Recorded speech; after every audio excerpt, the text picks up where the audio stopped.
High level. আজকে শিল্পী aunty বানাবে আখের গুড়ের একটা শরবত। তার জন্য লাগবে নারিকেল কোড়া, আদা বাটা আর চিরা। এটাকে এখন আমি ধুয়ে ভিজা রাখবো। এবার আমরা চিরাটাকে একটা ব্লেন্ডারে দিয়ে দিচ্ছি, সাথে সবগুলো ইনগ্রেডিয়েন্টস ব্লেন্ডারে দিয়ে দিব। শুধু আমরা অ্যাড করে দিব অল্প একটু লবণ। ঠান্ডা দুধ 1 কাপ। হয়ে গেল আমাদের মিক্সচারটা। এর মধ্যে যাবে বরফ আর ঠান্ডা ঠান্ডা পানি।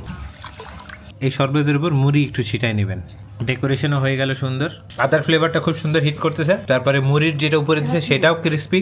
নারিকেল, তবে চিরা বোঝা যাচ্ছে না, দুধ দেওয়ার কারণে একটা মালাই মালাই ভাব আছে। সেই একটা জিনিস, কোন ডেজার্ট খাচ্ছে মনে হচ্ছে। আমি তো আমারই প্রেমে পড়ে যাচ্ছি শরবত খায়।